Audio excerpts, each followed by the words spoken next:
Você queria ver a guerra? Como achou que ela seria? Perguntou Polynix, capitão dos Cavaleiros de Esparta. Com 23 anos e no auge de sua forma física, o orgulhoso capitão era sobrinho do próprio rei Leônidas. Além disso, havia se sagrado 2 vezes campeão como velocista nos Jogos Olímpicos em homenagem a Zeus. Era comum que os guerreiros espartanos se reunissem em suas cantinas na primeira noite após voltar de uma campanha militar. Eu tinha 14 anos e era apenas um efebo em formação. Polynix, olhos fumegando, prosseguiu. Para que pensas que serve a lança? Se ela é enfiada acima dos testículos de um homem, deve ser apenas retirada ou conduzida para cima para estripá-lo? E uma espada chifos? Quando se golpeia de cima para baixo, deve-se mirar o peito ou o pescoço do inimigo. Você, pequeno verme, acha que sobreviveria na linha de frente da batalha? Você e o inimigo, escudo contra escudo. Ele louco para te matar e você louco para matá-lo. Um fogo crescia nos olhos do capitão. Por uma fração de segundos, pareceu que Polynix perderia o controle. Entretanto, subitamente, sua voz suavizou. Enfiar fundo a lança nas tripas de um homem é como foder, só que melhor. Ao invés de gerar vida, atiramos. O sangue jorra. Nesse momento, o brilho vivo dos olhos de um homem cede lugar à opacidade da morte. Os joelhos já não suportam mais o peso do corpo vacilante e se dobram. A ponta de sua lança, ainda cravada no peito do desgraçado, é empurrada mais fundo. Está imaginando? Você sente a batida do coração do inimigo na ponta do ferro e o enfia mais, girando enquanto crava sua lança mais fundo. Então, uma sensação repentina de prazer vibra, primeiro na ponta, depois na madeira de sua lança, atravessa sua mão, sobe pelo braço e chega ao seu próprio coração. Está sentindo prazer? Minhas pernas bambearam. A noite era fria, porém senti um calor preencher meu rosto. Dizem que um espartano não sente medo. Não é verdade. Apenas não podemos demonstrá-lo. O caldo quente da janta, misturada com a bilis, subiram alto em minha garganta. Resisti. Me esforcei para não demonstrar esse movimento ao velocista, que ali, no meio da tropa, dedicava-se a me desmoralizar. Porém, Polynix captou minha hesitação. Sua voz se tornou mais agressiva. Você tem certeza que é um espartano? Tem certeza que não é um aleijado? Por que diabos os anciões da sua tribo não te atiraram, recém-nascido, ao abismo, depósito de fracos? Nesse ponto, os demais soldados na cantina começaram a bater as juntas dos dedos na madeira de lei. Uma indicação de que a instrução de Polynix estava indo longe demais. O velocista ignorou. Vai chorar? Não, senhor! O que vai fazer quando os persas chegarem? Matá-lo, senhor! E se você estiver à minha direita numa linha de batalha, seu escudo vai me proteger? Sim, senhor! E se eu avançar protegido pela sombra do seu escudo, vai segurá-lo com bravura diante de mim? Sim, senhor! Vai derrubar o homem? Sim! Vai matá-lo? Vou! Não acredito! Ao ouvirem isso, os pares bateram com mais força sobre a mesa. Genix falou. Já basta, Polynix. Isso não é mais instrução, é malícia. Mesmo? Respondeu o velocista, sem se dignar a olhar para Genix. Perguntemos ao seu protegido. Já está farto, efebo de merda? Na Agoye, somos ensinados a aguentar todo tipo de sofrimento, físico e psicológico, sem jamais ceder, sem jamais recuar. Não, senhor! Respondi. Peço que o par prossiga. Prosseguirei, continuou Polynix. No entanto, em consideração ao meu camarada, virou fazendo uma referência sarcástica a Genix, farei a minha pergunta. Não a essa criança, mas a cantina como um todo. Quem ficará ao lado desse fraco na linha de batalha? Eu! Respondeu Genix, sem hesitar. O seu mentor tenta protegê-lo, mas Esparta não pode arriscar sua segurança só porque Genix se interessa pela graça de sua face feminina. Chega, meu amigo. Isso foi dito por Medon, o mais velho da cantina. Os pares apoiaram com um coro de batidas na mesa. Polynix sorriu. Aceito sua punição, cavalheiros e anciões. Por favor, desculpem meu excesso de zelo. Tento somente transmitir ao nosso jovem camarada a realidade da guerra. Posso concluir minha instrução? Com brevidade, advertiu Medon. Polynix se virou para mim novamente, Ao recomeçar, sua voz era gentil e não demonstrava malícia. A humanidade, como é constituída, disse Polinix, é um tumor e um cancro. Observe os espécimes em qualquer outra região que não a Lacedemônia. O homem é vil, fraco, ganancioso, libidinoso, sujeito a todos os tipos de vício e depravações. Mente, rouba, trapaceia, assassina, funde as estátuas dos deuses e cunha o ouro como dinheiro para prostitutas. Isso é o homem. Essa é sua natureza, como atestam todos os poetas. Felizmente, os deuses em sua misericórdia proveram um contrapeso para a depravação inata de nossa espécie. Essa dádiva, meu jovem amigo, é a guerra. A guerra, não a paz, produz a virtude. A guerra, não a paz, purga o vício. A guerra e a preparação para a guerra provoca tudo que é nobre e digno em um homem. Une-o a seus irmãos e os liga em um amor altruísta, erradicando tudo o que é vil e ignóbil. Ali, no moinho sagrado do assassínio, o homem mais vil pode buscar e encontrar os deuses. Não despreze a guerra, Efebo, e nem imagine que a misericórdia e a compaixão sejam virtudes superiores à bravura viril. Polinix terminou, virando-se para Medon e os anciãos. Perdoe-me, disse ele, por ter me estendido tanto. O Efebo está dispensado.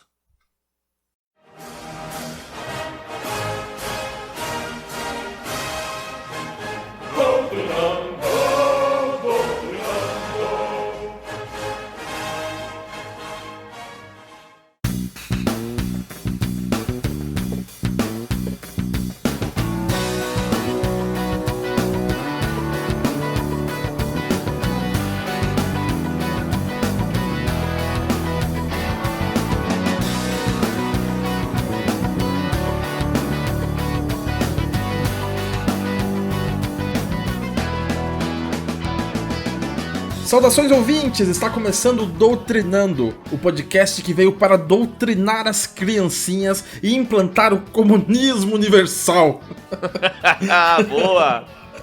Aqui quem fala, Leandro Alexandre, professor de História e falador. Me sigam lá nas redes sociais, por favor. E comigo... Eu que sou o Jean Ruschel, professor de História e de Filosofia, e vocês podem me seguir também lá no meu perfil pessoal do Instagram, @Giano com 2 N's, _Guy, G-U-Y.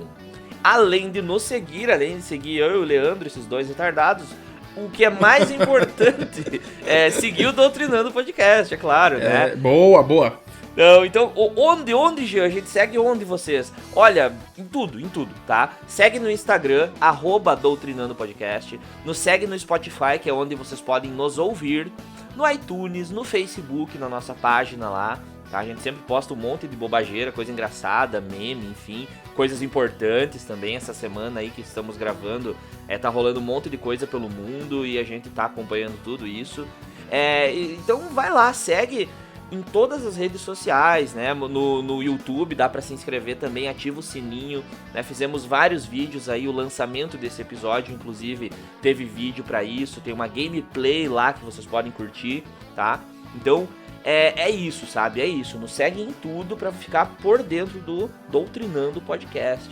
Boa, Jean, é isso aí, galera. O importante é seguir o Doutrinando. E assim, Jean, só pra falar rapidamente, aí nos últimos episódios que o Doutrinando lançou, né? A gente teve aí o episódio número 11, que foi um episódio sobre os Vikings, que teve uma repercussão muito legal. Eu fiquei muito satisfeito com o que as pessoas vieram dizer pra gente sobre esse episódio. Então, quem ainda não escutou o episódio número 11, eu sugiro fortemente que escute. E nós temos também o episódio número 12, né, Jean? Que foi fruto de uma live que a gente fez aí nessa semana. Uma live sobre essa questão que está acontecendo no mundo inteiro, os protestos contra o racismo, o assassinato do menino Miguel aqui no Brasil e do menino João Pedro e do George Floyd lá em Minneapolis, nos Estados Unidos. Isso aí, Leandro, e mais do que isso, acho que foi uma das mais legais porque o pessoal realmente participou bastante, né? Teve um monte de gente fazendo perguntas e colocações, então foi uma live meio que debate, assim, né? Foi bem legal, gostei. Para você que não conhece muito bem ainda o Doutrinando, eu vou apresentar brevemente como que funciona o nosso programa, nosso podcast, tá? A gente primeiro se apresenta, lê as mensagens dos ouvintes, sempre tem mensagens, né? O pessoal pode mandar um abraço, mandar um beijo pra mãe, dizer: oi mãe, tô no Doutrinando, olha só, né? Pra fazer vergonha pra família, é isso mesmo, né? Tem que trazer desgraça, desonra, né? Depois dessa parte aí dos ouvintes, a gente tem o nosso Torcida Contra, né? O Torcida Contra, geralmente eu e o Leandro, a gente seleciona alguma notícia importante que tem a ver com o movimento atual, né? Com o momento atual, perdão. E aí a gente comenta, a gente brinca um pouco, mas sempre traz esse peso de importância aí, né? De seriedade também. Só após, então, a gente começa com a hora da doutrinação, que é, de fato, a nossa aula de história, né? Onde a gente começa a falar sobre o tema de verdade. E lá pelo fim, então, a gente traz o quê? A gente traz dois outros blocos, que é um deles, o Parece Fake, Mas é Fato. No Parece Fake, Mas é Fato, nós trazemos, então, pra vocês uma notícia louca, maluca, alguma coisa estranha pra caramba que aconteceu na história, mas que é verdade, tá? E ainda nós temos sempre o mau conselho, né? Mau exemplo, mau conselho, que é pra dar dicas pra galera, né? Dicas culturais aí, que a gente traz livros, filmes, séries, jogos, enfim, várias coisas relacionadas ao tema do qual a gente falou. Então é mais ou menos assim que se constitui o Doutrinando Podcast. Boa, Jean. É isso aí. Dito isso, né? É muito importante aí explicar como é que funciona o Doutrinando. Podemos passar para as mensagens, então? Acho que bora, né? Jean, eu gostaria de começar lendo uma mensagem que pra mim foi muito legal, muito importante. Na verdade eu vou ler só 2 mensagens hoje, mas eu vou ler essa aqui, eu acho que foi muito show.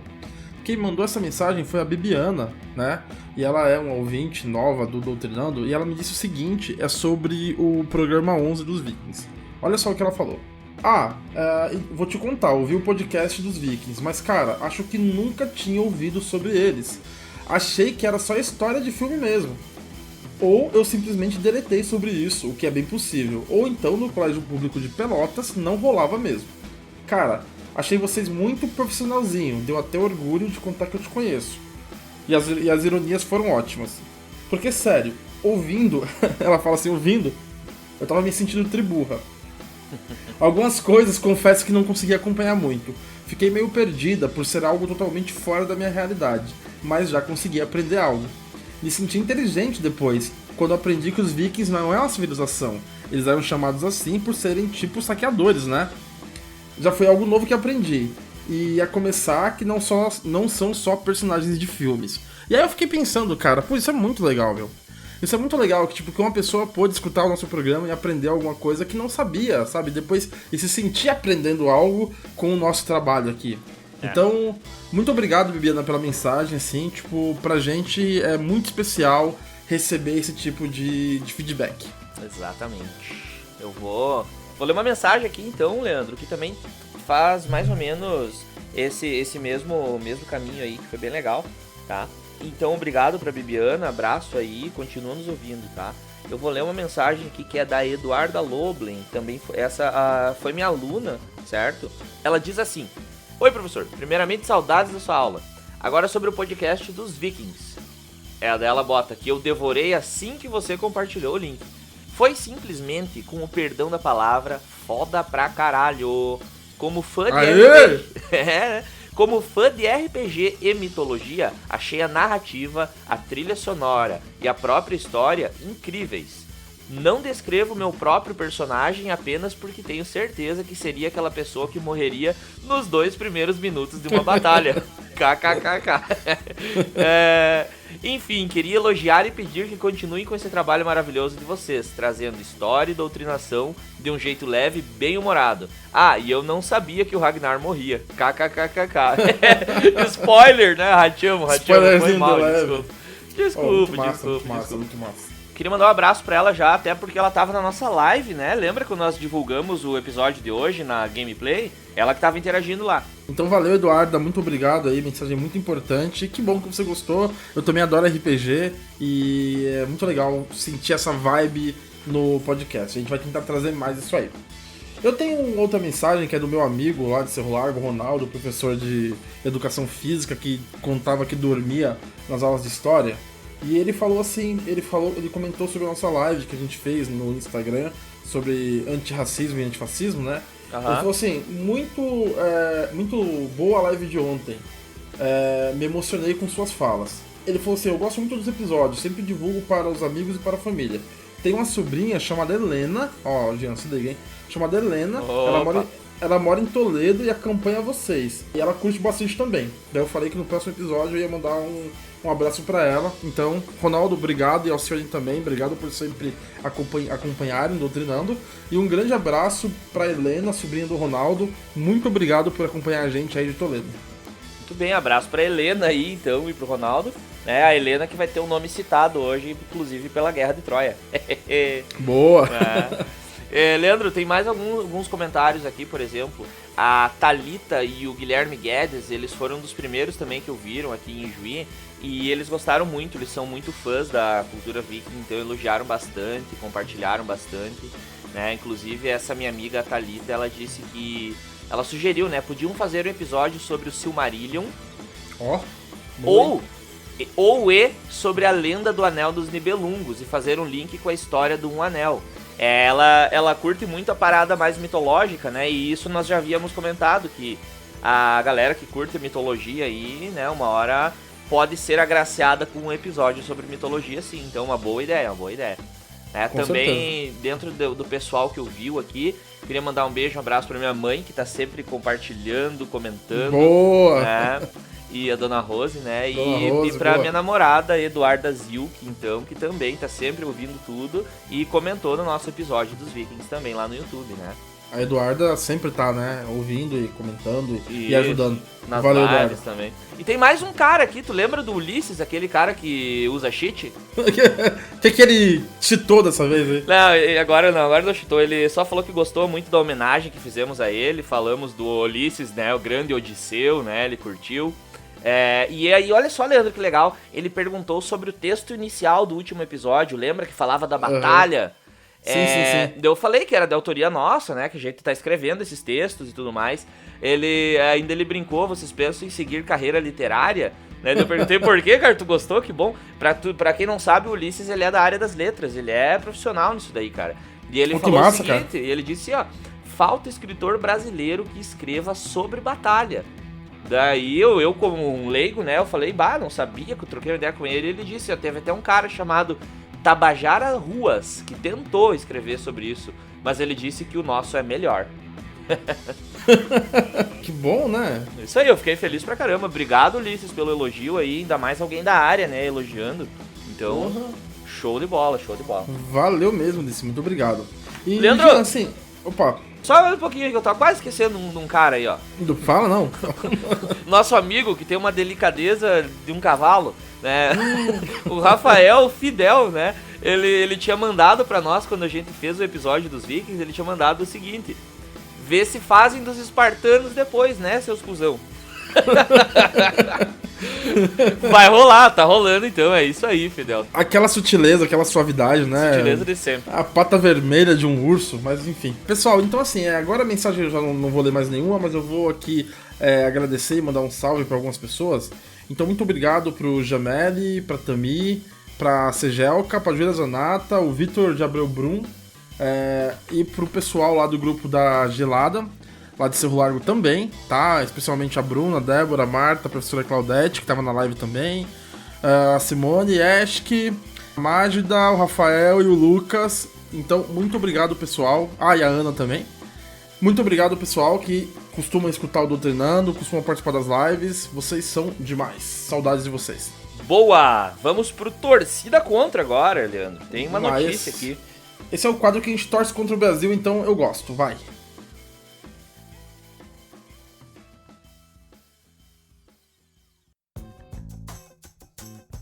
Olha só, Marcha dos 300 de Sarah Winter não tinha nem 30 em protesto contra o STF. Grupo pró-Bolsonaro marchou pela esplanada com tochas, máscaras e roupas pretas. Moro ironizou.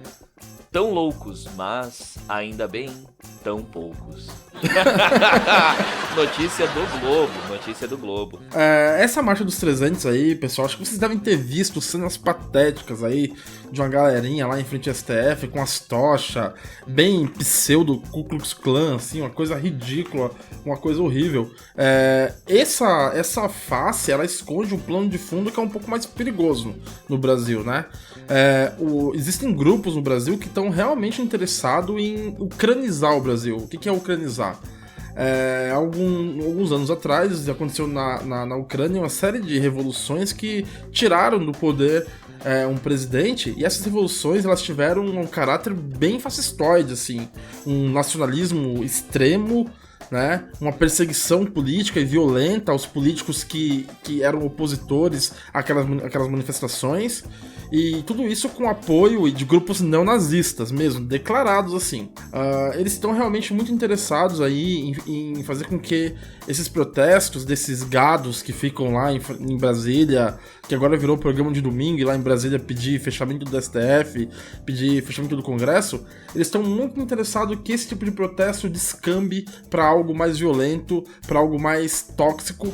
E inclusive hoje, no dia de hoje, não sei se você ficou sabendo disso, um bolsominion invadiu a Globo lá e fez uma repórter de refém. E não deu muita coisa, tipo, não deu nada, logo libertou, o cara libertou a repórter. Mas esse é o tom da coisa. Ainda bem que os 300 do Brasil não passam de uma piada de muito mau gosto. Brincadeiras à parte, né? Brincadeiras à parte, o que o Leandro fala é bem sério, tá? É bem sério, eu nem consegui brincar muito hoje, porque é realmente o pano de fundo de tudo isso, apesar da piada que foi o acontecimento em si, né, Leandro? Eu concordo contigo. E a gente tem que tomar cuidado, né? Porque essa galera tá perdendo medo de fazer esse tipo de ato que é inconstitucional, que traz todo esse peso, né? Essa carga de ódio, né, por trás. Então é melhor a gente começar a se ligar, porque senão a coisa começa a ficar foda, começa a ficar complicada, cara, tá? Enquanto mais a nossa liberdade começa a ser tirada, né? Enquanto mais essas pessoas começam a botar as garrinhas de fora, de repente aí a gente tá numa situação pior ainda, né, Leandro? Então tenho muito medo, mas eu acho que a gente tem que fazer com que eles sintam medo. Essa é a minha opinião. Exatamente, eu acho que é aquilo que você falou na live lá, lembra que você falou que a gente precisa fazer os racistas voltarem a ter medo e os fascistas também voltarem a ter medo de expressarem essas opiniões. Os caras não podem se sentir confortáveis ao ponto de expressarem opiniões declaradamente racistas ou então fascistas e ficar por isso mesmo. E uma outra coisa, Jean, que eu acho que é muito, mas muito importante mesmo, é que, mesmo com essa merda dessa pandemia, esse Covid do caralho, mesmo com isso tudo, a população no final de semana foi pra rua lá protestar contra o Bolsonaro, mandar ele tomar no cu, que é o certo, e o Bolsonaro não tem mais o monopólio das ruas, entendeu? E isso deixa ele cagado de medo. Se tem uma coisa que assusta aquele maluco, são as ruas cheias de gente protestando. E isso teve domingo, e eu tenho certeza que uma vez que termine essa pandemia, isso vai crescer, isso vai virar uma maré e vai transbordar. Eu também. Só pra encerrar aí, e nós não se estender muito mais, não que eu quero ficar com a última palavra, mas eu lembrei de uma coisa, Leandro. É o seguinte, eu só tenho um grande medo aí, é uma coisa que eu discuto sempre com o Thiago Spinato e meu amigo de podcast também, do Covil da Maiêutica. É uma hipótese aí que é bastante levantada ultimamente, de que tudo que tá ocorrendo agora é proposital para gerar causa suficiente para que daqui um momento, para controlar a situação, haja alguma daquelas desculpinhas que a gente conhece na história já, né? De assumir o controle da nação com uma mão firme, com o exército e de repente vir um golpe. Né? Eu tenho muito medo disso, mas é só essa ponderação aí que eu queria levantar. Isso dá uma discussão também. Eu não acho que o Bolsonaro tenha força pra isso e também não acho que os militares, assim, num geral, apoiariam o Bolsonaro, um retardado mental que nem ele, pra fazer isso, mas eu também não descarto essa hipótese. Então vamos para o espaço principal desse programa, hora de doutrinar as criancinhas. Momento da doutrinação. Jean, qual o tema?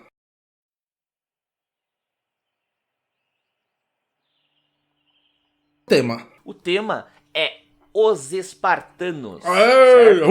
Au!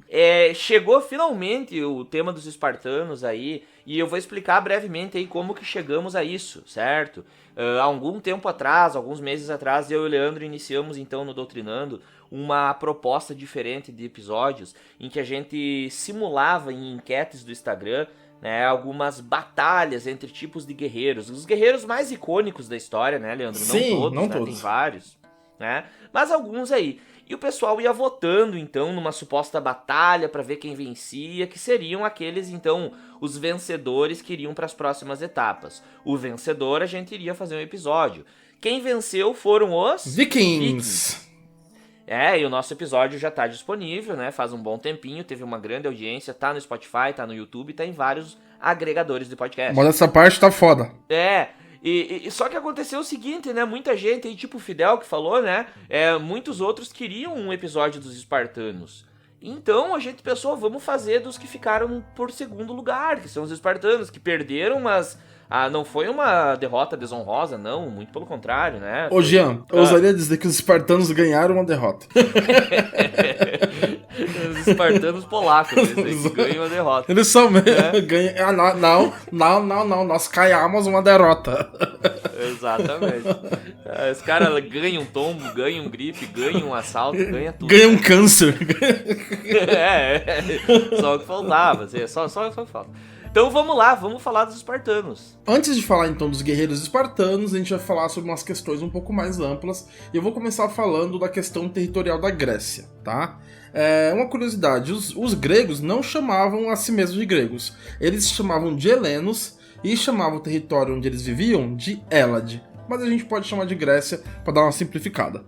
A principal parte da Grécia Antiga, ela estava localizada no continente europeu. Então se liga aí. Ela era formada por uma faixa de terra recortada por muitos penhascos, morros e montanhas. Então não era uma terra muito próspera para a agricultura, não tinha muitas planícies. A Grécia estava situada entre o Mar Egeu, que ficava a leste, mais perto do continente asiático, e o Mar Jônico. Então a Grécia estava no meio desses dois mares. O Mar Jônico fica a oeste, mais perto da Itália. Ao sul da Grécia, né, está o Mar Mediterrâneo, então perto ali da ilha de Creta. A Grécia está localizada na Península Balcânica. Certo, Jean? Certo, corretíssimo. E se alguém não entendeu essa explicação, sugiro pegar um mapinha lá e procurar. Nunca é demais aprender um pouquinho de geografia, né? Então conhecer esses mares, pelo menos, né? Mar Mediterrâneo, Jônico, enfim, muito bem. E Leandro, esse território da Grécia aí, a Grécia Antiga, pelo menos, né? Estamos falando nesse episódio da Grécia Antiga, é bom que se lembrem disso. Não é uma Grécia de agora, não é o país, né? É o território onde ficavam os povos gregos, né? Essa Grécia é dividida em 3 espaços, né? 3 grandes espaços. O primeiro deles é chamado de continental, o segundo insular e o terceiro asiático, né? Boa. No continental, como o nome já diz, né? Fica nessa península balcânica, da qual o Leandro já falou. Aí na Península Balcânica, nessa parte do continente, dos Balcãs, né? Onde se encontram cidades como a gente conhece, né? Atenas, Corinto, Argos, a cidade de Tebas e também agora a nossa querida cidade de Esparta, tá? Tem outra porção de território aí, que é a parte insular, né? Que é a parte das ilhas, localizadas principalmente no Mar Egeu. Isso aí. Tá?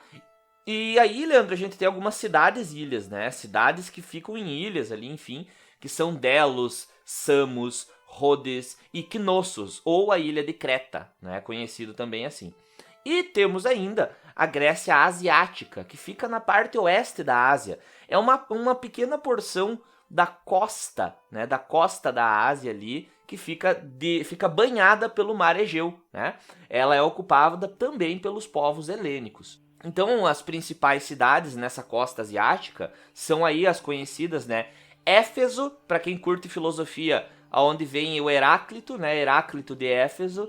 Mileto, da onde vem o primeiro filósofo, Tales de Mileto, né? E Troia aí, ó, né? Então eu falei que iam citar o nome da Helena, né? Troia é a cidade aí onde tem a Helena de Troia, o Paris, o Heitor, e um amontoado de mitologia que tá lá na Ilíada e na Odisseia, né, Leandro? Se eu não me engano, tem uma das cartas do apóstolo Paulo, me corrijam aí, a galera que manja mais de Bíblia do que eu, que é carta de São Paulo apóstolo aos Efésios. Então é tipo uma carta que o Paulo mandou a essa galera que morava nessa cidade de Éfeso e que se constitui um dos livros do Novo Testamento bíblico. Então só uma curiosidade aí. Exatamente, Leandro. Provavelmente sim, eu acho que tu deve estar correto, porque Éfeso, se tu for fazer todo o contorno da costa aí, dessa costa da qual eu falei, a gente vai ter todas aquelas cidades bíblicas que é da região de Canaã também, de qual se falava muito. Então acho que sim. Então, primeiramente, a gente vai falar sobre a origem antiga desses gregos. Os primeiros povos que habitaram a região são os povos minoicos entre os anos de 3000 a 2000 a.C. É dessa época aí a lenda do Minotauro, e porque tinha lá o rei Minos que controlava a porra toda na região. O segundo período é o período micênico, que vai durar de 1600 até 1100 a.C., tá? Nesse período aí, vai se construir a capital na cidade de Micenas, e esse período vai terminar com a invasão dos povos conhecidos como os povos gregos mesmo. Os aqueus, os jônios e os eólios, que eram chamados de povos bárbaros pelos micenos. Tem uma questão interessante, que apesar de todas essas invasões, o que sobra daquela cultura dos minoicos e tudo mais, da ilha de Creta, ela vai se fundir de certa forma com os micênicos, tá? Eles vão se restabelecer ali como uma grande civilização. Na verdade, se estabelece um poder entre esses povos aí, né? E eles estão, então, governando agora. É uma civilização que domina o comércio, que domina tudo mais aí, enfim, né? Então, tá tudo ok pra eles, pelo menos, até que, na verdade, não, né? Até que não. Parecia que tava rolando, né? Parecia que tava rolando a coisa, tá ligado? Agora vai. Até que chega quem? Até que chega os motherfucker Dórios, tá?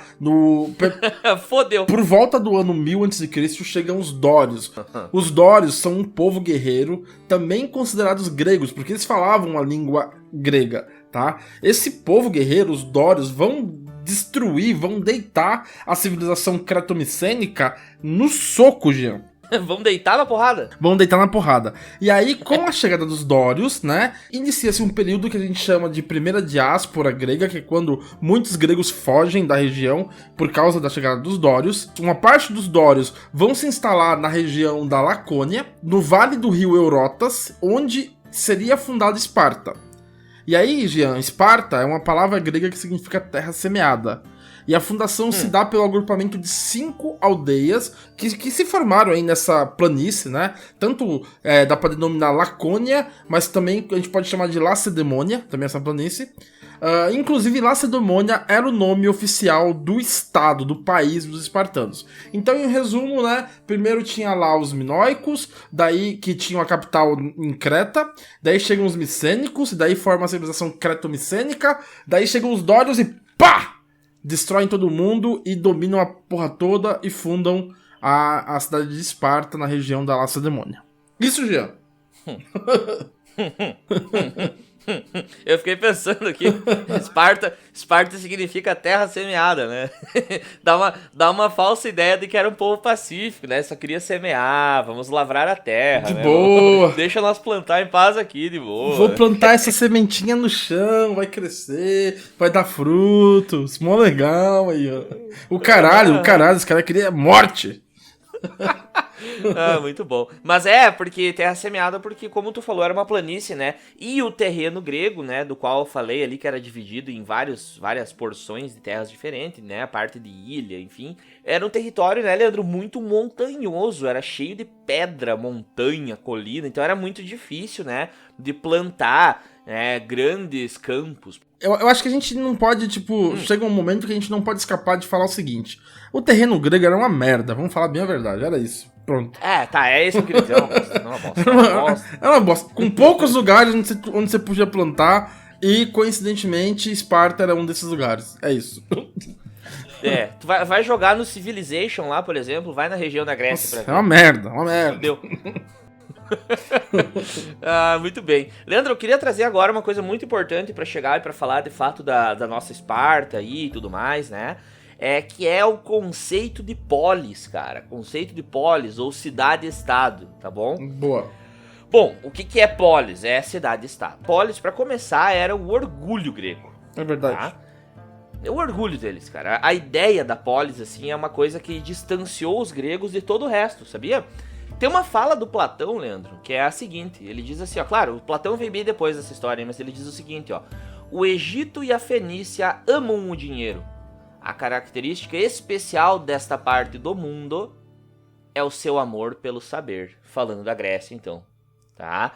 Então, por que eu trago isso? Por que eu trago essa fala? Porque é a sabedoria filosófica, é o amor pelo saber que vai estar ligada à criação da política e da nova forma de organização social desses povos, cara. Porque as outras civilizações não se organizam assim. As outras civilizações se organizavam basicamente em estados teocráticos, né? Para os gregos, né? Eles vão olhar para isso e vão dizer assim, ó, meu ovo.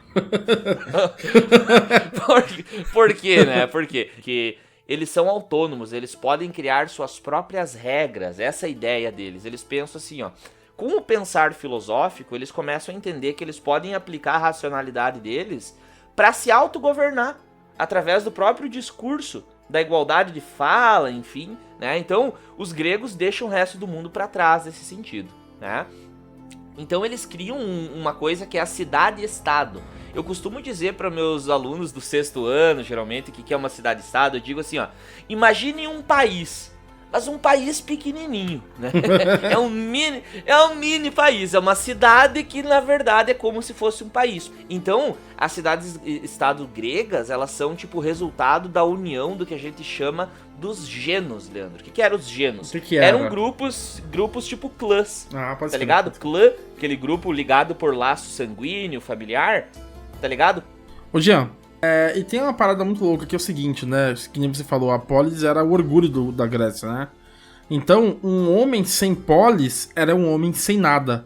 Se um grego perdia sua polis, se ela era invadida ou ela era conquistada, o cara virava um miserável, virava um escravo, um servo sem honra, né? Porque ele perdeu a sua polis. Isso aí, Leandro, isso aí. Então, como eu falei, é o orgulho dos gregos a ideia da polis. O Aristóteles, o Platão, vários pensadores aí vão exaltar a polis.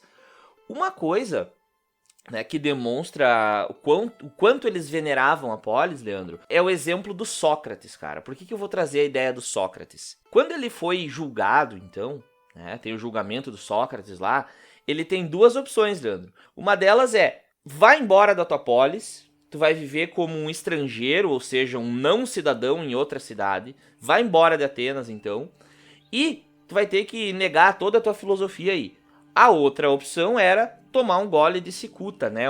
2 dedos ali sem gelo, shotzinho na hora ali, capota o Corsa, né? Cicuta era o que? Era um veneno aí, né? Enfim, ele escolhe a morte. Ele escolhe a morte porque para um homem grego negar sua polis, né, é muito importante, é uma coisa muito pesada, tá? Mas vocês devem estar pensando, tá, e Esparta? De Esparta, Gê? Qual é que é a de Esparta? Né? Segundo as lendas, Licurgo foi o legislador que propôs as leis que passam a vigorar em Esparta. É ele que cria um sistema de leis espartanas chamada de Retra, e era um sistema estatal rígido, então, onde o cidadão tinha em primeiro lugar a obrigação com sua polis, tá?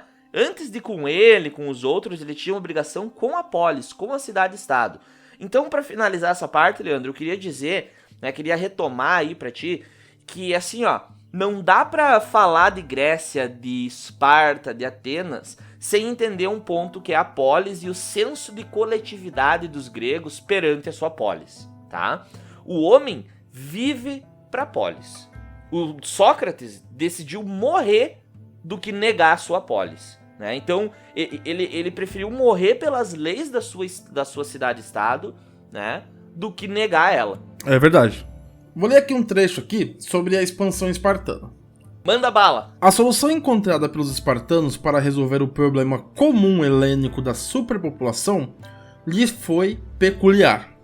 Esparta conseguiu novas terras agrícolas não além mar, como as outras cidades-estados, mas de seus vizinhos no Peloponeso, e cultivou os campos conquistados não com seus próprios cidadãos, mas reduzindo os antigos ocupantes e proprietários à condição de servos.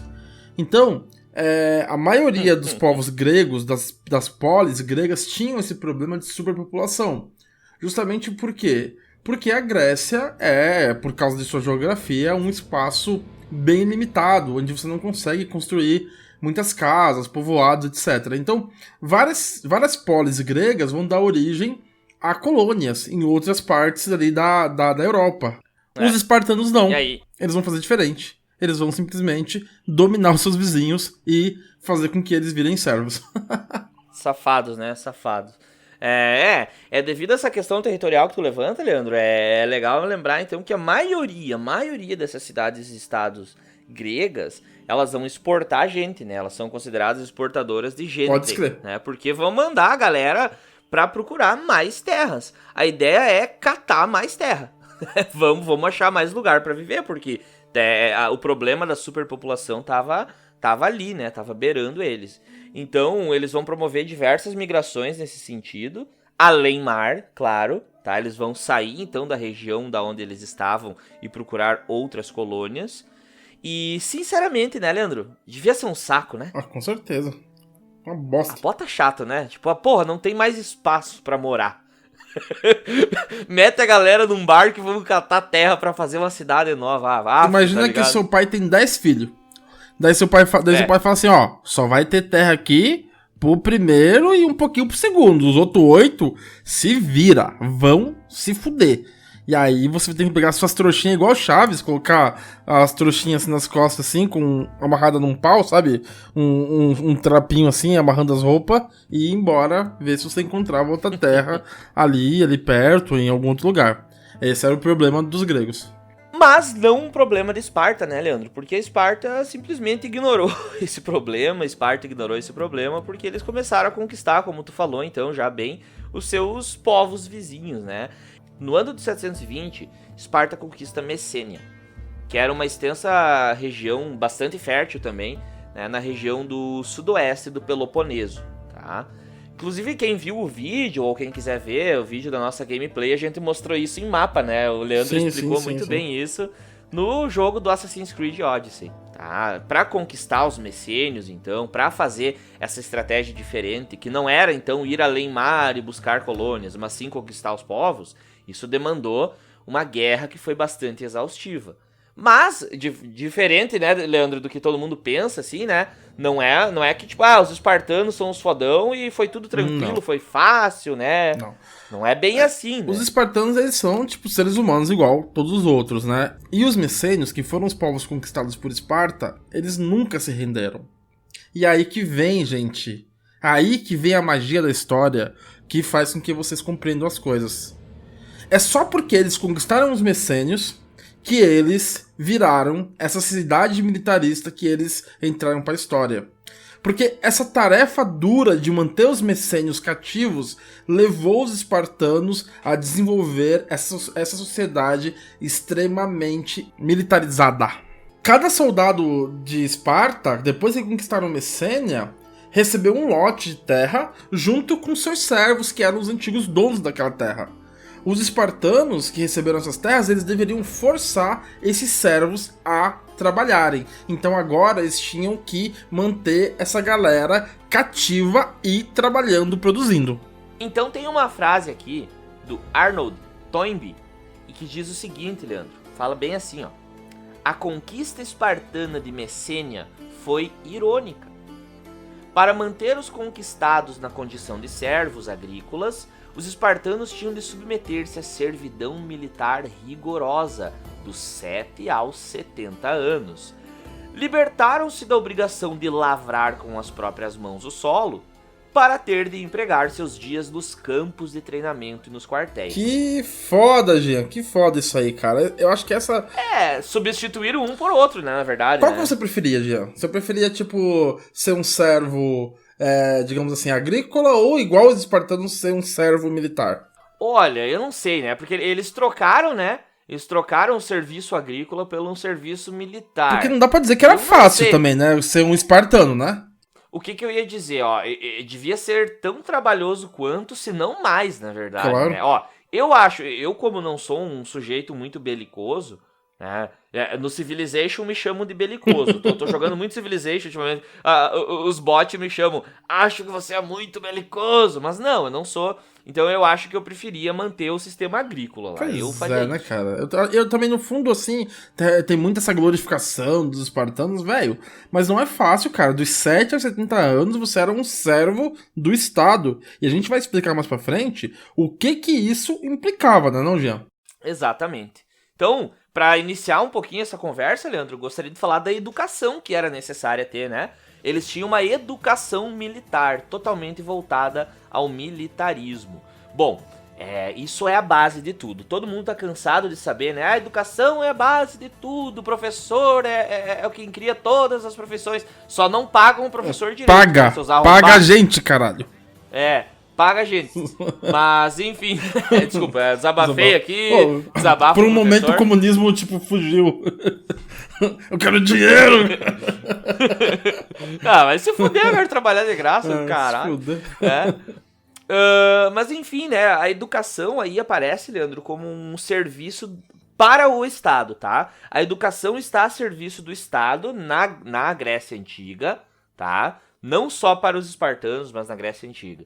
Então, qual é que é a ideia e a grande ideia, tá? Eu falo porque é a minha área de estudo, a educação em si, né? E qual é que é o lance, Leandro? O grande lance. Temos um ideal de cidadão, né? Queremos um cidadão nesses moldes X. Esse é o molde de cidadão que eu quero. Então, o Estado define a função da educação. Porque se eu quero esse cidadão X, a educação vai ter a função de formar esse cidadão. A educação vai ser a forma para colocar naqueles moldes de cidadão que eu quero as pessoas, as novas gerações. Então, assim, trazendo uma referência com o nome do nosso podcast, eles faziam uma doutrinação ideológica.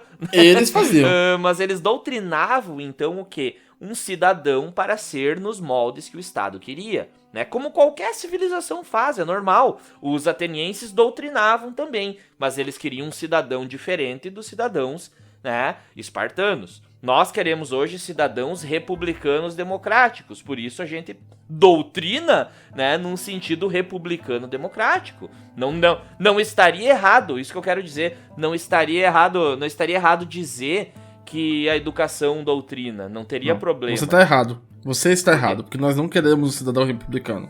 Nós queremos um cidadão comunista. A nossa diferença, a diferença entre nós e os espartanos é que a gente não sabe doutrinar. A gente doutrina errado.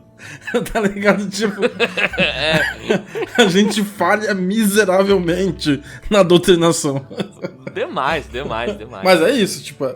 Já viu? Ó, eu não sei pra quantos anos aí eu já tô dando aula. Não vi nenhuma... Essa nova geração aí, ninguém levantou arma nenhuma, ninguém né? Fazendo não teve revolução. rebelião nenhum. Brincadeira. Mas enfim, né? A partir dessa conquista, Leandro, dos messênios, a sociedade espartana vai ficar refém dessa ideia do militarismo, tá? Se eu parar de educar pro militarismo, eu tenho uma sociedade que é fraca militarmente e não consegue se manter mais num estado de dominância sobre esses povos, por exemplo, os messênios. Então era a única forma de manter os seus servos subjugados falando disso. O que pra mim, então, era um saco realmente. Eu preferiria estar lavrando terra. Quer dizer, em outras palavras, se eles parassem de ser militaristas, eles iam ter que trabalhar na terra. E eles não queriam. Eles preferiam escravizar os vizinhos pra fazer isso pra eles. Esse tratamento militarista, ele podia ser visto desde o nascimento dos bebês. Ó, se liga na loucura. Quando nasciam, os bebês eram lavados com vinho e levados ao ancião de seu clã. Se o bebê fosse disforme ou fraco demais, ele era abandonado, né? Ele era atirado de um penhasco para morrer. Então só eram criados em Esparta os bebês que fossem fortes, que fossem sem nenhum defeito e que eles achassem que tinham condições de se tornar um bom soldado espartano. Pois é, Leandro. Era um teste, né, Leandro? Era tipo um filtro que se fazia, né? Uhum. Tipo, tem que tomar banho por ali, se passar, passou. Se não passou, vai pro penhasco, né? Então, atira fora, não prestou. Lote ruim, joga fora. E assim, na educação, os meninos ficavam com os pais somente até os 7 anos de idade. A partir de então, eles recebiam uma educação do Estado em tempo integral. Eles saíam, eles não eram mais propriedade dos pais deles. Esse programa de ensino, na qual eles saíam da casa dos pais, era conhecido como agoye. Se escreve A-G-O-G-E, né, em português, mas em grego a gente pode ler agoye. O objetivo do agoye era transformar meninos em homens preparados para o combate, ou seja, formar guerreiros. Os únicos meninos que eram dispensados do agoye era o herdeiro do trono. Então era ali o filho mais velho do último rei, que era dispensado do agoye. Os outros, todos os meninos tinham que passar por esse programa de treinamento, na qual eles saíam da casa dos pais e iam treinar numa escola, num lugar financiado pelo Estado. Exato. Leandro, essa ideia aí de que o herdeiro do trono era dispensado do agoye é meio bundinho, os caras. Será que eles não treinavam militarmente ou o que acontecia com eles? Eu acho que eles treinavam, Jean. Acho que eles treinavam, mas eles não tinham que, tipo, por exemplo, passar fome, por exemplo, tá ligado? Eu acho que é uma educação particular. Daria pra comparar a escola pública e eles iam ter a escola particular, né? Tipo isso. Porque, tipo assim, o rei tem que aprender outras coisas também. Estratégia, do grego, estratégia. Entendeu? Os reis têm que aprender outras coisas que não somente lutar como um menino espartano normal aprenderia. Perfeito, exatamente. E as meninas? Não nasce só homem em Esparta, né? Nascem as meninas. As meninas! E as meninas, as bridas. A brida. O Estado também se preocupava com a educação das meninas, né, Leandro? Porém, tipo, elas eram educadas em casa, tá? Era uma educação bem caseira. Elas aprendiam a ler, a escrever, né? Então tem essa parte mais culta, tinha a questão da dança, do canto. É uma parada mais erudita aí, a educação feminina. Mas elas também, olha que legal, elas faziam vários exercícios físicos. Por quê? Elas tinham que ser fortes fisicamente para gerar filhos perfeitos, Leandro. Isso aí. É aquela ideia que assim, o homem passou por uma educação militar fodástica. A mulher também tem que ter algo parecido, no sentido físico, pelo menos, para que o filho tenha, né, então, uma origem aí, uma herança, melhor falando, bem boa, né, nesse sentido físico. Inclusive, eu lembro, assim, de algumas civilizações antigas, Leandro, que davam um valor bem grande pras mulheres. Sim, né? Por causa disso, né? Tipo, tu vai, sei lá, pra África, tem a galera do reino de Kush lá, que tinha as rainhas mães, sim, né? Sim. E outras religiões e sociedades mais antigas aí, que inclusive criaram matriarcados, né? Porque as mulheres tinham essa importância gigantesca pelo fato de que elas davam a luz. Elas geravam a vida, né? No caso, exatamente. Né? No caso lá da sociedade de Kush, se eu não me engano, o nome dessas rainhas mães eram Candaces, ou alguma coisa do tipo, assim. Isso aí, exatamente. Né? Uhum. Acho que era isso aí. Mas ali no caso das mulheres, né, é muito interessante, porque é o seguinte, né, pessoal que tá escutando. É simplesmente dizer que quando você nascia, você vinha ao mundo, se você passasse pelo olhar do ancião da sua tribo, se você não fosse atirado lá no abismo, tá? Você fosse homem, você iria virar um guerreiro. Se você fosse menina, você teria que virar uma mãe de guerreiro. Era isso. Eram duas funções na sociedade. Ou era guerreiro, ou era mãe de guerreiro. Acabou. Eu vou ler aqui um trecho também, um trecho escrito pelo Plutarco, né, na obra dele, Licurgo. Se liga assim. Quanto às letras, aprendiam somente o necessário. Né? Os meninos, né? Em suma, todo o aprendizado consistia em bem obedecer, suportar o trabalho e obter a vitória em combate. Por essa razão, à medida em que avançavam em idade, aumentavam-lhes também os exercícios corporais, raspavam-lhes os cabelos, faziam-nos andar descalços e constrangiam a brincar juntos a maior parte do tempo inteiramente nus. Todos os anos davam somente uma túnica simples, o que era causa de andarem sempre sujos e ensebados, como aqueles que não se lavavam nem se untavam, senão em certos dias do ano. Deitavam e dormiam juntos sobre a cama de palha. que eles próprios fabricavam com pontas de junco e caniços que cresciam no rio Eurotas. Então, nesse trecho aqui, né, eles falam, o Plutarco fala um pouco, né, de como era essa educação e de como o que o Estado queria era criar, desde muito cedo, um vínculo entre os meninos, que mais tarde esse vínculo desse origem aí a uma camaradagem muito forte entre guerreiros que se consideravam quase que irmãos, todos eles, não é? A ideia da coragem para a educação espartana era muito cara. Então, o desenvolvimento da coragem, assim, nesses meninos, desde o início era uma obsessão já, desde sempre. Era um stand-up and fight, assim, tá ligado? Fica firme, mano, e não recua. Aquela música do Johnny Cash, né? No, I won't back down. É por aí, tá ligado? I will stand my ground e tal. Essa parada, tá ligado? Não pode recuar, velho. Não pode ter medo, tem que se acostumar. Os caras eram criados casca grossa, tá ligado? Eles não podiam ter medo de nada. Eles tinham que ser resistentes a qualquer coisa, né? A sujeira nem se fala, né? O Leandro já disse ali a passagem do Plutarco, mas ferimentos de batalha, do dia a dia, do treinamento, né? Eles tinham que odiar qualquer sinal de covardia, não podia ficar com, eu tô com dor, não podia demonstrar, né? Eles eram ensinados, Leandro, desde a infância, que a maior glória deles seria o quê? Morrer pela polis, né? Morrer no campo de batalha por Esparta. Então retomo novamente aquele senso de coletividade com a sua polis, viver pelo Estado, né? E assim, sendo educados dessa forma, né, eles viviam para essa ideologia, né? Então essa ideologia vai ter que ser realidade. Essa ideologia aí não pode ficar só no campo da ideologia e tem que ser real. Como que era feito isso? Eles eram divididos nesse processo educacional deles num grupo de 15 crianças, tá? Para que eles ficassem juntos, então, como tu falou, Leandro. O coletivo novamente aí aparecendo, né? Andavam, então, como tu disse, descalços, com trapos. Imagina, eles ganhavam uma túnica. Por ano. Caramba, velho. Viviam que nem uns mendigos. Chegava no Natal, eu falava, tio, o que eu vou ganhar de Natal? Você vai me dar uma roupa. Não, você já ganhou a sua túnica no começo do ano. Tipo, que merda.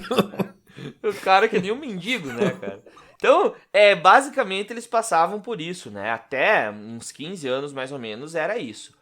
Bom, passou o modo survival, né? Sobreviveu a toda essa merda. Agora sim, eles eram treinados com armas. Agora eles começam a ser treinados pra batalha de verdade.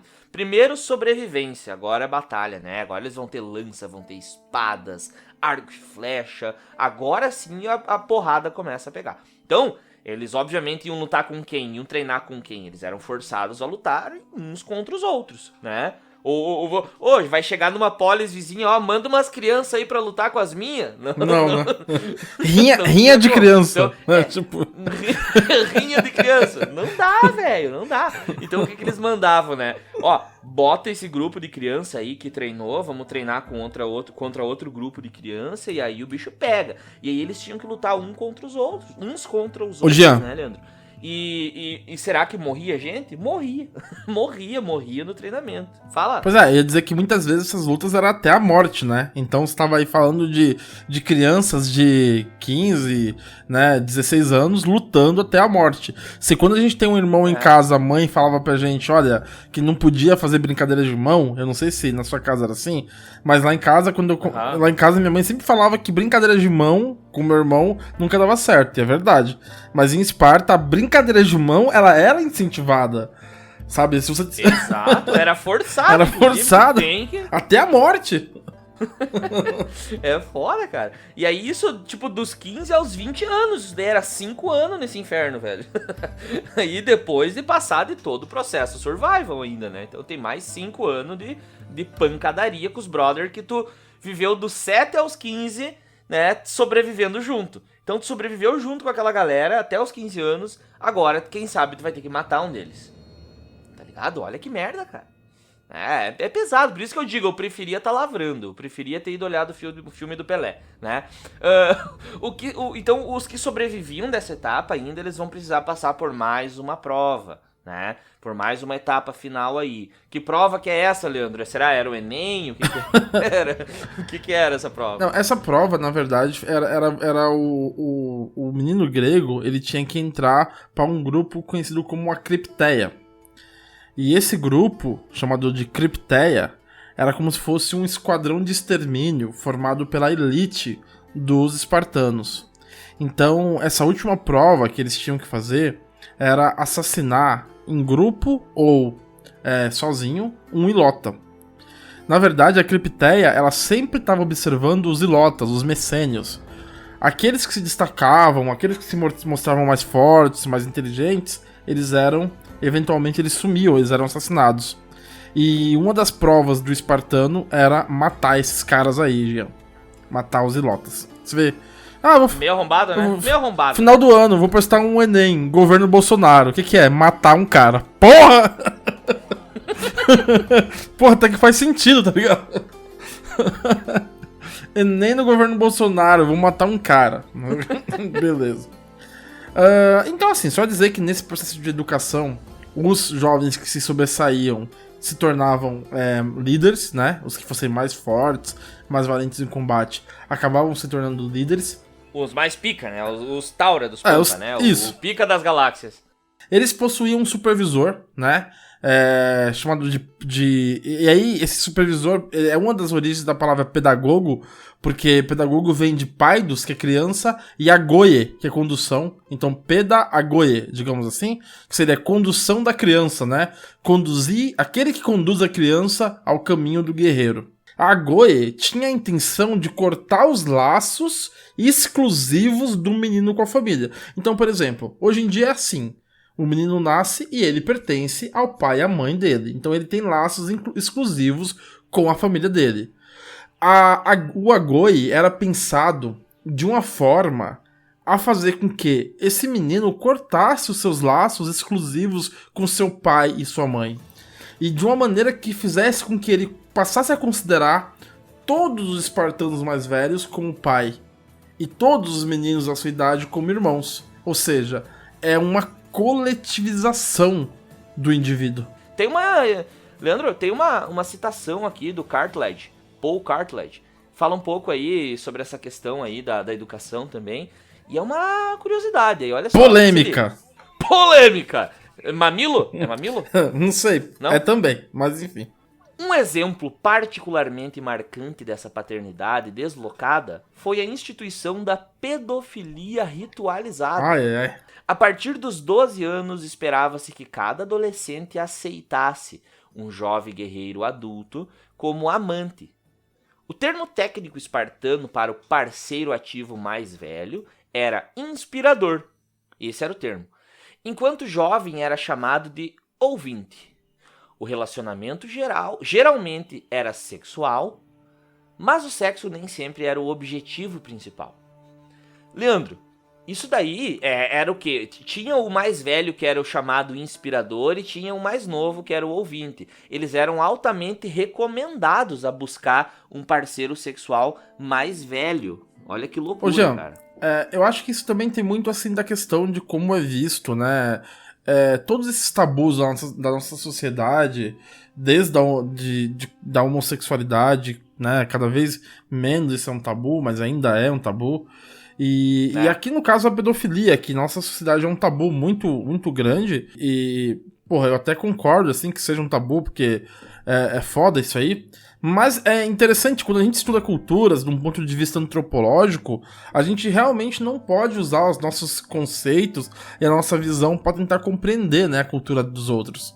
A gente só compreende uma cultura com base naquela cultura mesmo. Então, os gregos, eles tinham essas concepções bem diferentes da gente no que diz respeito à sexualidade. Então, por exemplo, e não só os gregos, muitas sociedades, né, quando a menina menstruava, por exemplo, já estava pronta pro sexo. E isso muitas vezes acontecia aos 12, 13 anos. Muito diferente da maneira como a gente encara isso, né, Jean?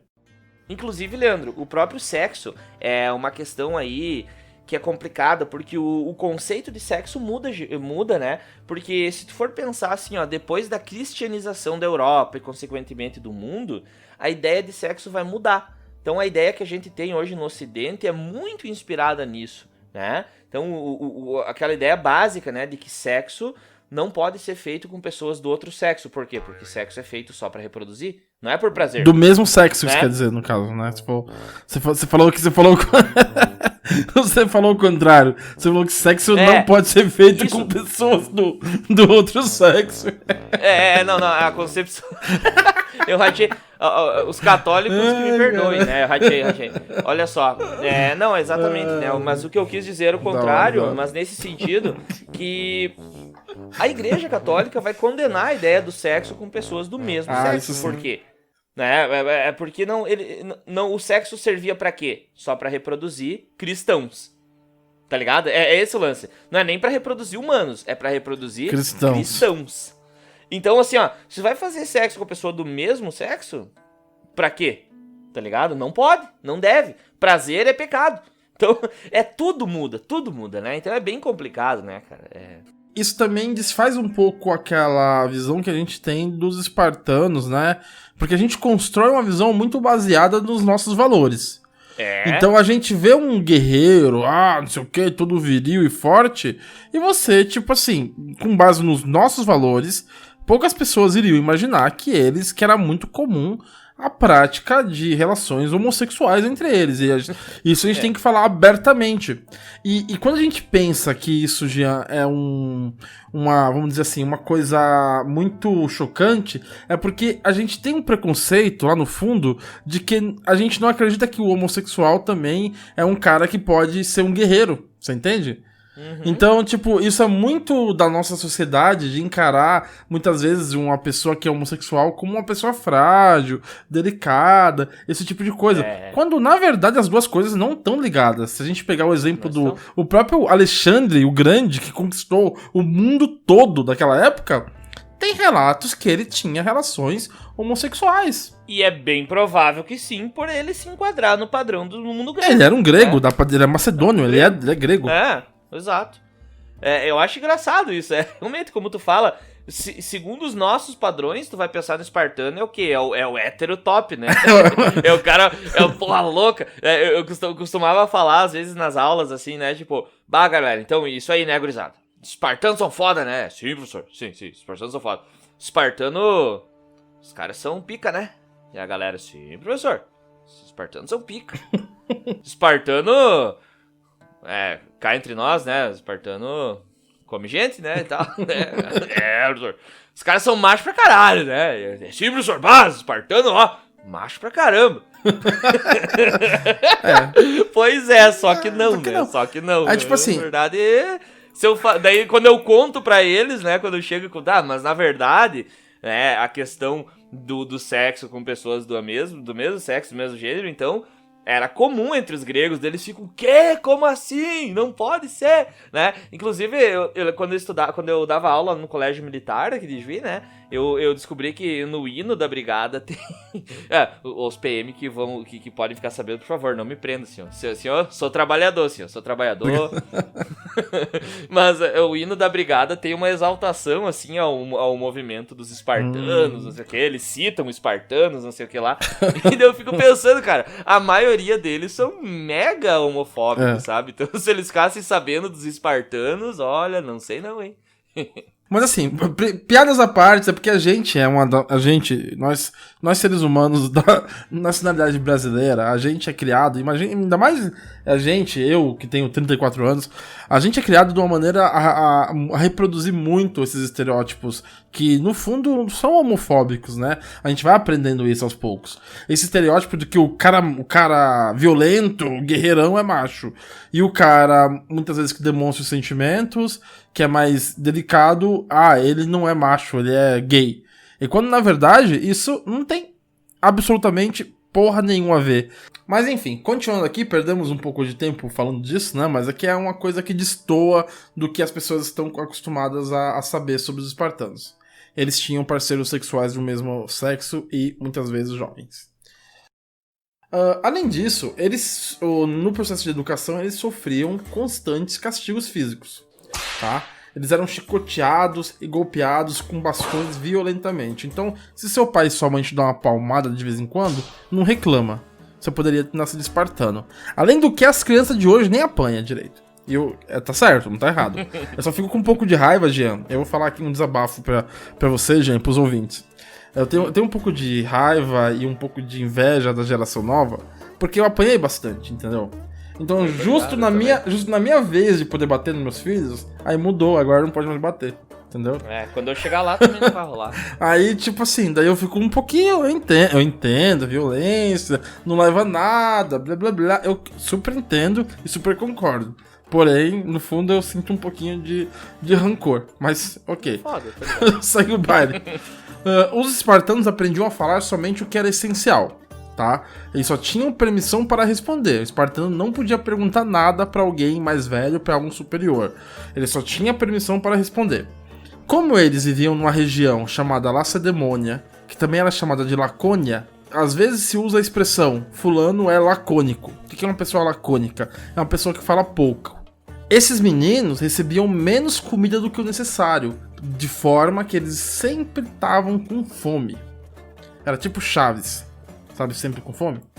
Além disso, eles eram incentivados a roubar para treinar sua furtividade. E aí que vem um bagulho muito foda. Era o seguinte, ó, imagina, você é o professor, gente, você chega assim no moleque e fala assim, ó, o bagulho é roubar, você tem que roubar. Você tá com fome? Vai e rouba. Mas se você for pego roubando... Então, eles eram incentivados a roubar. Mas se eles fossem pego roubando, esses moleques apanhavam tanto, mas tanto, que, sem brincadeira, muitos acabavam morrendo se fossem pego roubando. Mas era incentivado. Pode roubar, pode roubar. É aquela coisa, tipo os alunos hoje, né? O senhor dá pra colar? Pode? Claro. Pode colar. Mas só é cola permitida enquanto não vê, né?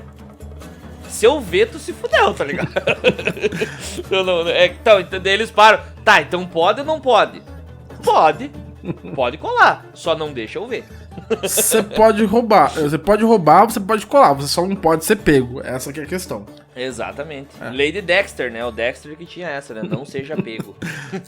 Buenas. Aos 20 anos, então, aí sim, Leandro, eles ingressavam no exército. Aí sim, agora eles estão no exército oficialmente, tá? Eles podiam se casar. Mas até os 30 anos eles eram obrigados a dormir em alojamento militar. Então assim, ó, bom, com 20 anos pode se casar, mas tu vai ter que esperar 10 aninhos, 10 anetas para poder dormir com a sua mulher. Então, não tinha essa, tá ligado? Então, bem complicado aí, tá? Bem complicado essa questão aí. Bom, nessa idade o guerreiro espartano, ele devia ser aceito, então, né? Pra fazer as suas refeições em grupo em uma mesa. Tá? Era uma mesa coletiva que se chamava Suscania ou Suscânia, né? Cada mesa tinha um cara importante que comia lá, que organizava a galera lá. Então, por exemplo, tinha a mesa do rei. O rei comia numa mesa. Então as pessoas que estavam junto ao rei na mesa eram pessoas que passaram por vários testes aí, porque era muito concorrido. Então as pessoas, os espartanos, né, eles tinham que concorrer então para participar dessa mesa, dessa suscania, tá? Só que assim, eles tinham que ser aceitos e bastava um voto, Leandro. Um votinho, só tipo, não quero você aqui. Se um cara mais velho lá, um cara de mais prestígio rejeitasse ele não poderia, então, ele não poderia sentar-se à mesa ou não poderia participar dessa suscania ou suscânia, né, com eles. E isso era um sinal de desonra, né? Era horrível. Uma merda, né? Era uma merda. Imagina se você tivesse passado por toda a Agoie, apanhado, feito um condenado, você teve lá uma túnica só por ano, passou fome, foi incentivado a roubar, matou um cara na cripteia. E aí quando você se formava, você não achava nenhuma mesa pra sentar e você não podia ser cidadão. Quem gosta aí do Sons of Anarchy, né? É tipo Prospect, né? Tipo Prospect. Tu é Prospect pra caralho, daí chega um tempo ali, tu fez uma cagadinha ali que não gostaram, um voto te inutiliza. Tá fora. Te bota pra fora, tá fora, você ferrou. E o que acontecia, Leandro, com quem não fosse aceito? Isso muitas vezes significava a perda da cidadania e a expulsão do exército, né? Então, isso era a maior humilhação para um soldado, para um cidadão espartano. Imagina, Jean, você ser expulso do exército, a sua vida é ser soldado. foda, é complicadíssimo. Nessas horas facilitava o quê? Você ter um mentor. Aquele... Um QI ali, né? O que a gente chama de QI hoje, o cara, o quem indica, né? Tinha que ter um cara perto. Aquele, um inspirador, vamos dizer assim. Como você... Pra eles era um inspirador. Nessa né? hora Por isso facilitava. que era interessante. Né? Entendeu? Porque daí o cara já era mais velho, ele conhecia o pessoal da mesa, ele te convidava pra sentar na mesa dele. E aí ficava mais fácil você conseguir ingressar nessa Suscane aí. Leandro, só uma coisinha aí, eu fico pensando. Desde que nasce o espartano, até esse momento, eles são cheios de teste, né? Cheio de prova, não é? Muitas provas. Será que não era melhor ter ficado lavrando a terra? Era melhor. De novo, se eu penso nisso. Mais uma vez. Cara, como diria o Chaves, seria melhor ter ido ver filme do Pelé, eu acho, tá ligado? Puta que pariu, cara. Bota chato, cara. Nossa. Teria sido melhor eu ver o filme do Pelé. Chaves, você vai calar a boca ou não? Sabe quando o cara tava tomando chicotada no lombo, feito um desgraçado, ele não pensava, putz, só queria tá plantando uma batata agora, sabe? Só queria tá de boa. Ele só queria ser um mineiro, sabe? Um mineirinho, assim, com chapéu, assim, um matinho na boca, assim, tipo, sabe? Plantando mais mandioca, comendo um queijo de boa. Mas não, tem que estar aqui apanhando. Eu acho, cara, eu acho. É um questionamento que eu deixo no ar. Será que não era melhor ter ido ver o filme do Pelé, tá ligado? Eu acho que os heróis dessa história não são nem os espartanos, são os messênios. Eles estavam lá de boa, lá, plantando as mandiocas, as batatas e ficando de boa. Mentira. Né? Mentira, porque eles eram servos. A gente falou então sobre essa educação espartana, a gente viu, né, que essa galera sofria pra caramba e a ideia era transformar eles em soldados, doutrinar mesmo. E agora a gente vai para um próximo ponto que é falar sobre a sociedade espartana. Como é que era a sociedade? Bom, vocês já imaginam, era uma sociedade totalmente rígida e hierarquizada, né? Então essa ideia de hierarquia de que tem alguns que são superiores e outros inferiores. Uns mandam, outros obedecem.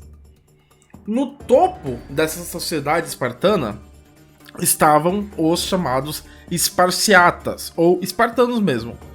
Esses faziam parte das famílias mais antigas da Lacedemônia, aquelas famílias herdeiras dos dórios que tinham conquistado a região. Esses esparciatas eram os donos da terra e detinham todo o poder político na cidade-estado de Esparta.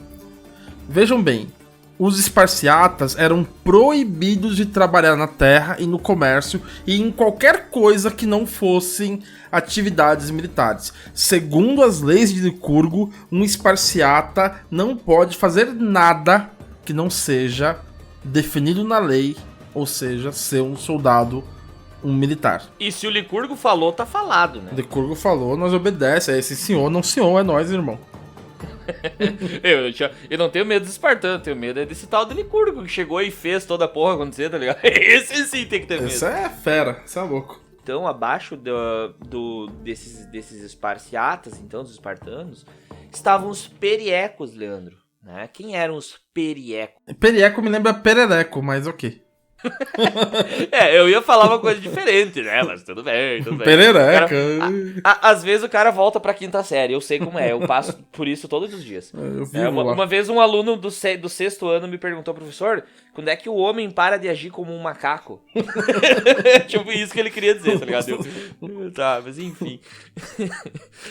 Os periecos, então, esse peri, né, o prefixo, então, da palavra grega, como eu já chamei a atenção antes, Leandro, da ideia da linguagem grega, né, ela é muito comum a nós hoje em dia, e eu vou dar um exemplo para vocês entenderem a ideia dos periecos. Periferia é o que fica em volta, tá? Então, periférico, né, tem a ver com os periecos, porque periecos significava os que habitam em volta, né?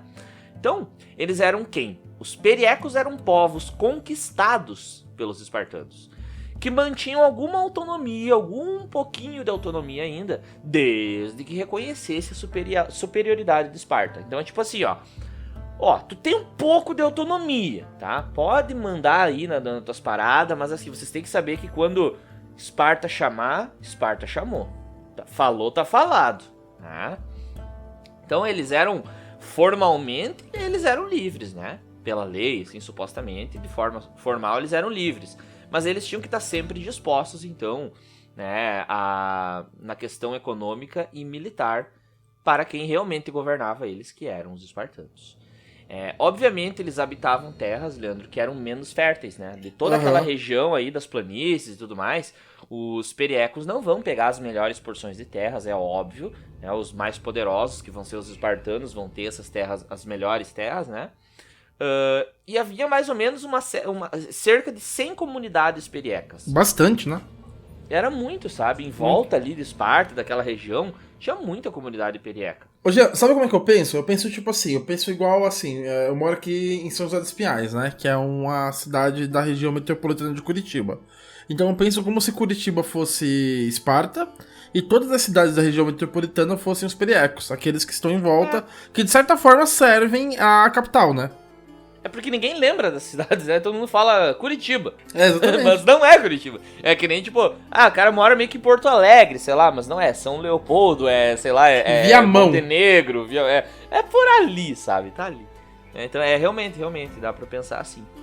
Mas claro que numa ideia de bem mais submissão, né? Muita submissão.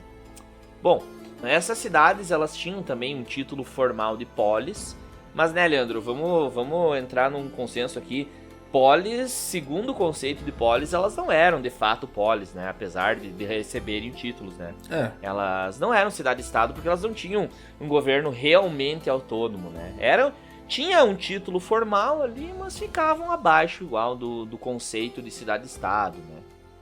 E a função principal dessas cidades era a função de comercializar, né, e de fazer o serviço de artesanato. Eram basicamente artesãos e comerciantes, então, que serviam à sociedade espartana, né, quem produzia, de fato. Né?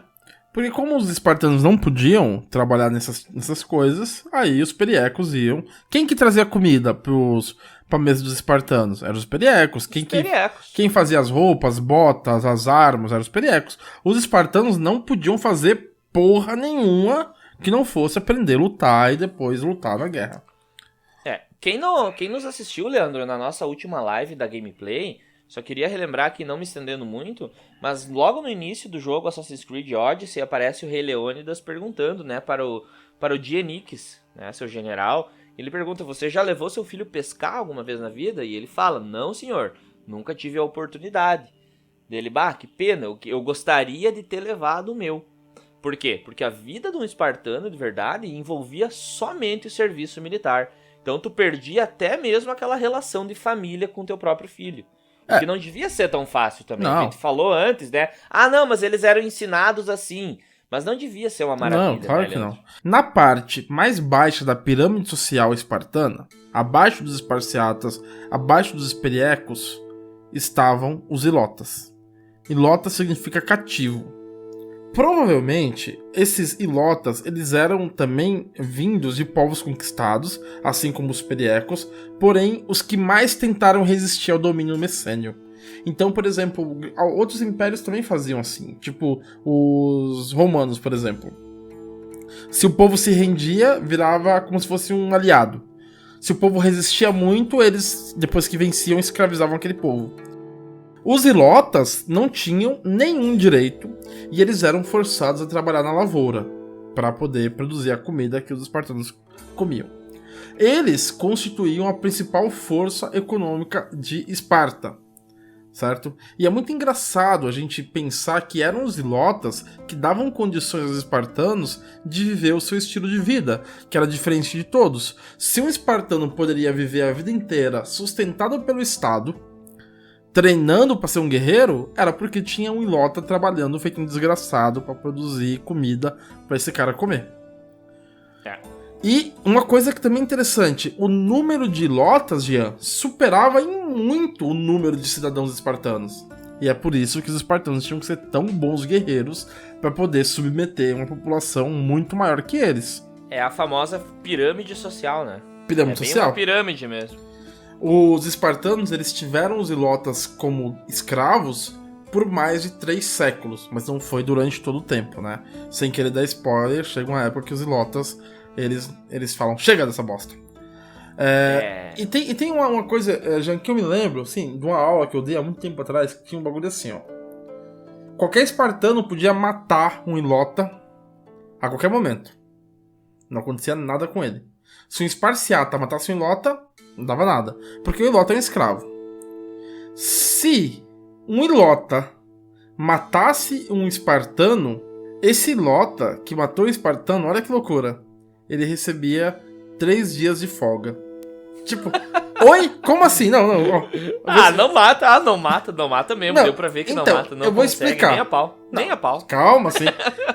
Nem fodendo. Sem Desculpa, preconceito. nem fodendo. Por quê? Porque, tipo, os espartanos consideravam que se um Ilota conseguiu matar um espartano, é que esse Ilota prestou um serviço pra cidade de Esparta de tirar do exército um cara tão fraco a ponto de ser morto por um escravo. Exato. Louco, né? É muito bom isso, muito massa. Se é guerra que Esparta quer, se eles escolheram o caminho da guerra, né, é guerra que eles vão ter. Se eles escolheram o caminho da espada, né, Leandro, eles vão ter que lutar. Então, nesse sentido aí, a dominação deles frente aos outros povos, frente aos ilotas aí, foi difícil também. Não difícil exatamente, mas não foi um mar de rosas, porque os ilotas quase que constantemente estavam em revoltas. Porque assim, bom, isso é uma teoria estatal bem conhecida, que se tu governa por poder, tu vai ter que constantemente demonstrar esse poder, tu nunca vai poder parar. Se tu parar, alguém vai fazer uma rebelião e vai te destituir do poder, né? Então, os ilotas, de fato, eles fizeram revoltas, né? Mas uma grande revolta em Esparta no ano de 464. Depois, a gente vai falar um pouco mais, teve uma outra, depois de um grande terremoto que teve em Esparta, né? Em 425 a.C., também, né? Então, teve os atenienses no meio dessa história toda aí, mas enfim, vamos falar mais depois. Mas o que eu quero dizer com isso é que, né? Se eles querem manter a sociedade dessa forma como eles escolheram manter, eles vão ter que lutar, né? E a manutenção da sociedade espartana dependia, então, dessa luta constante, dessa peleia que não acabava mais. Né? Exatamente. E aí, continuando a falar de sociedade, falar um pouquinho sobre como é que era a situação das mulheres em Esparta. A mulher espartana, ela era mais livre, muito mais livre do que as outras mulheres gregas de forma geral, né? Verdade. Elas não podiam guerrear, elas não iam à guerra. A guerra não era permitida para as mulheres. Porém, como o Jean já disse lá, quando ele explicou da educação, elas recebiam a educação, aprendiam a ler, né? E eram incentivadas a manterem uma vida ativa, serem fortes e habilidosas, para poder gerar um filho aí, um soldado também forte. Elas tinham liberdade, passavam a vida inteira se exercitando em público, correndo, lutando, arremessando discos. Podiam vestir roupas consideradas curtas, muito diferente da mulher ateniense, por exemplo. A mulher ateniense era muito mais reprimida do que a mulher espartana. E tem muitos casos, Jean, como a esposa do Leônidas, do rei Leônidas, que era chamada de Gorgo, que a mulher obteve um papel de bastante destaque na sociedade espartana, assim, falando de igual para igual com os homens, né? As mulheres espartanas, elas eram bem respeitadas aí nesse sentido. As mulheres espartanas, elas podiam até herdar terras, Leandro, olha só que louco. Muito louco isso aí. Isso já distou um pouquinho, né? Bastante, na verdade, das outras mulheres. Isso vai destoar de várias sociedades, né, Jean? Isso. Então elas chegaram a possuir 2/5 de todas as terras das polis por volta do século 3 a.C. É bastante. Depois de falar sobre a sociedade espartana, nós falamos sobre os esparciatas, os periecos e os ilotas. Falamos também sobre o papel das mulheres. Vou falar um pouquinho sobre a política espartana. Esparta era uma diarquia, ou seja, possuíam 2 reis com poderes iguais. Os diarcas vinham de 2 famílias poderosas da cidade. Os Ágidas, do qual Leônidas era parte, né, a família dos Ágidas, e os Euripôntidas. Então, essas eram as 2 famílias reais de Esparta, também diferente de outros lugares que tinham somente um rei. Muito bem, isso é muito louco, né, Leandro? Eu sempre tive uma dificuldade de entender isso, como assim eles, né, 2 reis, né, é uma coisa... Eu acho que, tipo, em algum momento da história espartana tinha 2 famílias muito poderosas, ao invés deles se matarem uns aos outros pra saber quem que ia ser o rei, eles fizeram um acordo. Olha, vai ter 2 reis, um de uma família, outro do outro. Fodeu, é isso. Todos os cidadãos, eles iam eleger 28 membros, né, pra fazer um conselho de anciões, tá? Esse conselho, então, era chamado de gerúsia, tá? A gerúsia era esse conselho de 28 anciãos, então, na verdade, encarregados de elaborar as leis da cidade. Jerúsia parece nome de vó, né? A vó Jerúsia. É, por isso que eu sempre lembro, é muito fácil de decorar, né? Anciões, né? Os velhos, né? A Jerúsia, a véia Jerúsia, né? Enfim. A vó Jerúsia ou vó Jerúsia. E os outros velhinhos ali. Então, Jerúsia é esse conselho, então, de 28 sábios mais velhos aí, né? Que vão fazer as leis da cidade. E os cidadãos, na verdade, que elegiam, né? Esses membros da Jerúsia. Isso é legal, por isso que eles são comparados aí até a Atenas nesse sentido, por ter trazido um cunho mais democrático à sua política há um bom tempo atrás. Reunidos numa assembleia, então, os cidadãos eles podiam aprovar ou rejeitar por aclamação as propostas dessa mesma Jerúsia. Aí, assim, tem os diarcas, né, que são os 2 reis, tem a Jerúsia também. Mais tarde surgem os Éforos. Até no filme 300, tem a parte lá que o Leônidas vai consultar os Éforos. Os Éforos eram 5 magistrados, né, eleitos anualmente por todos os espartanos. Na prática, os Éforos passaram a deter todo o poder executivo, enquanto os reis eles se tornaram mais como generais, que comandavam os exércitos. Generais hereditários, porque o poder passava de pai para filho. Embora os reis continuassem a ter uma série de privilégios simbólicos, né? Mensalmente havia um juramento entre os reis e os Éforos. Pensa, mensalmente. Os reis prometiam respeitar e cumprir as leis de Licurgo.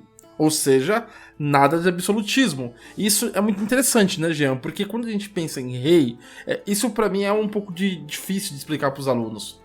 Quando eu tô dando aula, qualquer coisa que fala sobre rei. Porque quando eu falo rei, eles pensam que é o cara que pode fazer o que ele quiser.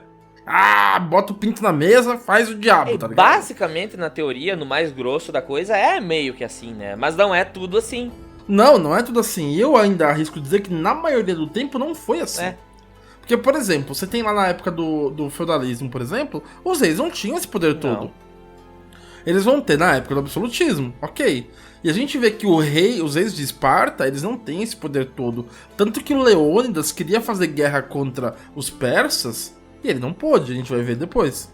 Ele não pôde porque os Éforos disseram que não. Então, na prática, quem tinha um poder eram os Éforos. E os reis eram mais os líderes militares ali depois de um certo tempo. Enquanto os reis prometiam cumprir as leis, os Éforos juravam dar respaldo aos reis, ou seja, apoiar os reis, desde que eles cumprissem as leis. Na prática, é muito legal isso, porque os reis espartanos estavam abaixo das leis. É como se Esparta tivesse uma constituição e até o rei tinha que cumprir. E eu acho que isso também imprime um caráter mais democrático, né, Jean? Quando todo mundo tem que cumprir a lei, até o rei. Exato. E esses Éforos, Leandro, eles tinham esse papel, né, de fiscalizar o rei, na verdade, né? Sempre que um rei, por exemplo, estava liderando tropas espartanas a algum território estrangeiro, vamos imaginar, vem comigo, né? 2 desses Éforos, eles acompanhavam o rei para verificar a conduta dele. Então imagina o rei de Esparta lá, eu vou levar essas tropas agora para guerrear com fulano. Bom, os Éforos acompanhavam ele. E se preciso na volta, né, dependendo da conduta do rei, eles já iniciavam procedimentos quanto a eles. Né? Olha que louco, cara. Então, tipo, se o rei fez merda, teve uma conduta errada, abusou então das leis e tudo mais, ou não cumpriu, né? Não cumpriu alguma, enfim, eles seriam julgados de certa forma aí, de acordo com as leis da polis.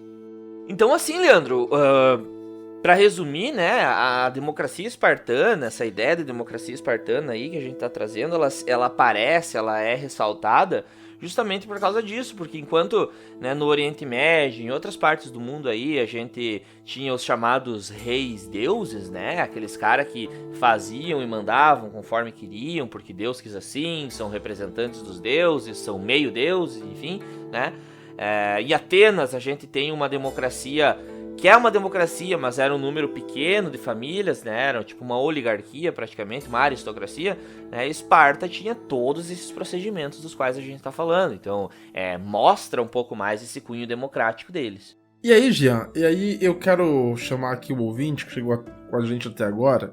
Eu sei que muitas vezes você, vou ouvir lá o episódio de Esparta, eu não queria saber sobre isso, eu queria saber sobre treta, a galera matando todo mundo. Mas nesse episódio, 2 coisas eu gostaria de ressaltar, que a gente chegou até aqui. Primeira coisa é saber que, além de tudo, os espartanos, eles tinham muitas vezes condutas que hoje em dia poderiam ser reprovadas pela sociedade, porque eram condutas homossexuais, muitas vezes pedófilas. E o segundo que eu queria trazer é que muitas vezes Esparta ela pode ser considerada até mais democrática do que Atenas. Então, essas são novidades que eu acho que é muito legal e é isso que faz com que a história seja tão rica, porque cada vez a gente está descobrindo coisas novas sobre os objetos da história que geralmente a gente não fala sobre isso em sala de aula porque nem tem espaço, né, Jean, pra gente falar sobre isso. E eles demonstram uma conduta, Leandro, pra se somar ao que tu falou, muito, muito religiosa, né?